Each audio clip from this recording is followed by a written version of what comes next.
organic, unpredictable, unknown, lovely, beautiful, a sense of fulfillment. This is part of the pleasures of life and not the chores of life.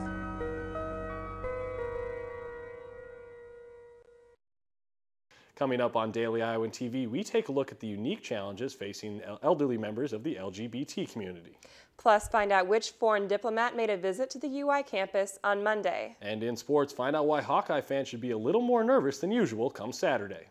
That's all coming your way next. Daily Iowan TV starts now.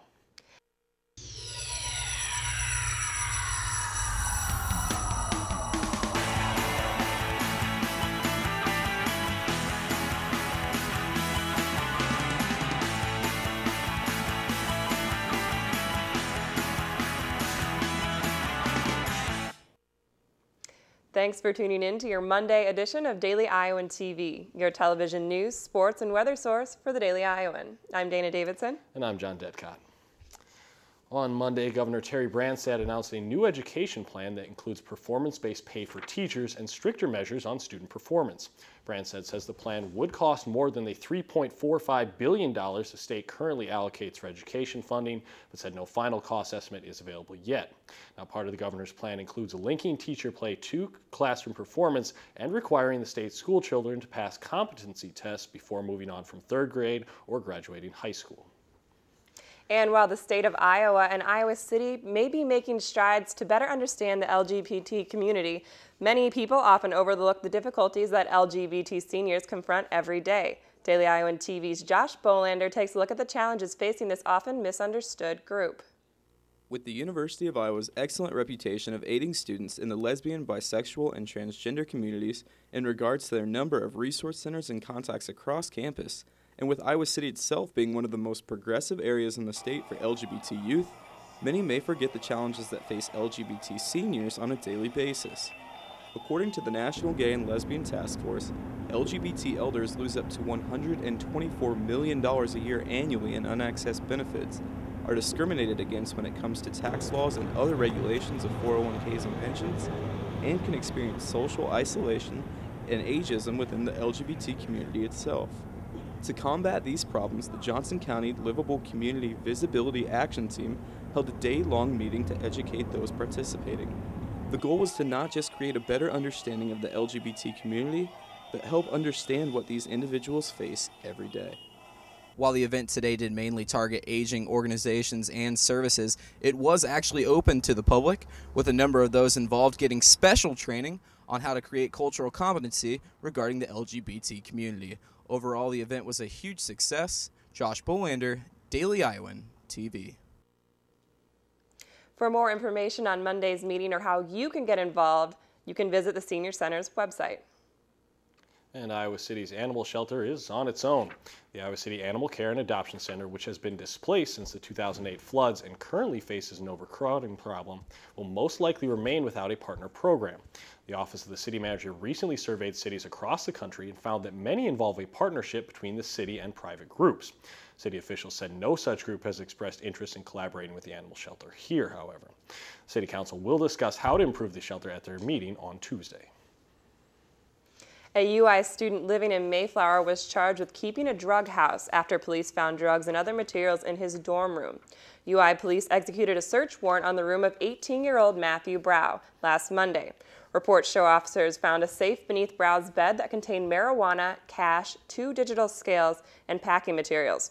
Brow admitted that the illegal materials were his, and he is being charged with possession and intent to deliver with keeping a drug house, an offense punishable by up to 2 years in prison.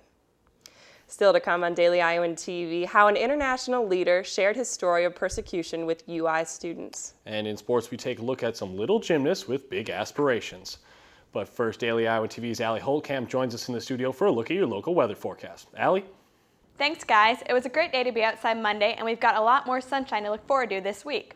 Tuesday morning will start off cool with 55 degrees. We'll have nice clear skies, though. By the afternoon, temperatures will rise to 77, and we'll continue to see sunny skies throughout the day. And it will be a nice evening for stargazing, clear skies, and a nice 63 degrees. Moving on into the extended forecast, it will feel a little bit like summer again. We'll see sunny skies all week, highs will reach the upper 70s. The lowest temperatures we'll see will only be in the 50s, and we may even reach 80 by next Monday. So make sure you take advantage of the great weather while it's still around. That's it for the weather. Back to you, Dana. Thanks, Allie. The UI Department of International Programs hosted a lecture by Roy Bennett in the Old Capitol Center Monday afternoon. Bennett is the Deputy Minister of Agriculture and the Treasurer for the Movement for Democratic Change in Zimbabwe. Bennett has been harassed and imprisoned several times because of his opposition to the oppressive Zimbabwe government. He compared his experiences in the Zimbabwe prison to a Nazi concentration camp. Despite the sometimes dark nature of the lecture, Bennett stressed the importance of the fight for democracy in Zimbabwe. Continue fighting for something that's good. It's worth fighting for people that have believed in me, people that haven't seen my color, people that are not sucked into the racial agenda of ZANU-PF or ZANU-PF's machinisms, people who see me as a good person. I see them in the same vein. I don't see black people. I see them as my community and the people that I love and have lived with and grown up with. Following the lecture, Bennett was presented with the Rex A. Honey African Studies Lectureship Award for his commitment to promoting democracy at the sake of his own safety and well-being. An Illinois woman was charged with domestic abuse after she allegedly stabbed her husband in the face over the weekend. According to reports, the alleged male victim called police on Sunday saying that 41-year-old Patricia Wilkins had stabbed him in the forehead because he was talking to another woman. Wilkins says she was sleeping on the couch when her husband jumped on her and tried to remove her pants. Reports show Wilkins' 13-year-old son was in the room at the time of the incident, and Wilkins hit and scratched the victim before getting a knife from the kitchen. And Iowa is ahead of the curve when it comes to falling gas prices. According to the Iowa State GasPrices.com, which monitors change in fuel prices around the state, the average price of gas of a gallon has fallen 9.5 cents in the past week to $3.42. That's better than $3.46 that drivers are paying on average nationally. But even with the decrease, things aren't what they used to be. Gas prices are still nearly 75 cents higher than they were this time a year ago. 4 years later, and finally, an end to the murder trial of Amanda Knox. On Monday, the 24-year-old American was freed after an Italian appeals court overturned her 2009 conviction for murder. In a case that garnered worldwide media attention for its mystery and sexual overtones, Knox was convicted of killing her roommate in 2007, with the case centered largely around controversial DNA evidence that was ultimately dubbed inconclusive. And now Daily Eye on TV Sports' Ian Martin joins us at the desk. And Ian, the football team was off this past weekend, but I hear that's not exactly the best thing for the Hawks. Yeah, John, you know, history hasn't actually been too kind to the Hawkeyes after a bye week. For most teams, a bye week means extra time to prepare for their next opponent, but for Coach Kirk Ferentz and the Iowa Hawkeyes, the game following the bye week has actually meant a bit of a struggle and disappointment. Our Nick Robertson tells us why this game could be more troublesome than most expect.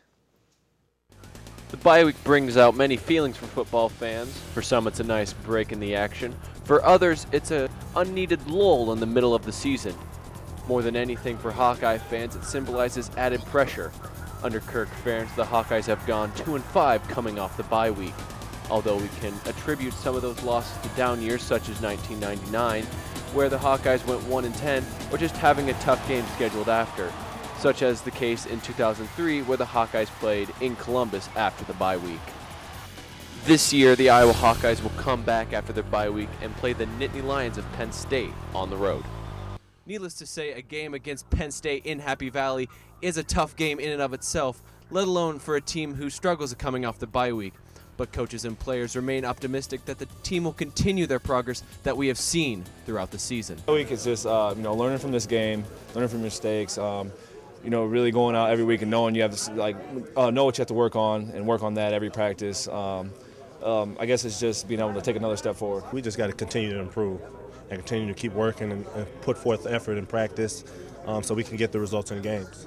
I mean, we're the way I'm looking at it, we just know a lot more about the group than we did maybe 3 weeks ago or 4 weeks ago. So this probably comes at a good time. We can regroup a little bit, think a little bit more about what we can do to best maximize how the guys are, what they're showing us, and just see if we can't, try to be a little bit more efficient here as we go along. Nick Robertson, Daily Iowa TV Sports. Thanks, Nick. And for more information about the Hawkeyes' upcoming game in Happy Valley this Saturday, be sure to tune in to Daily Iowa TV's edition of Pregame on Thursday.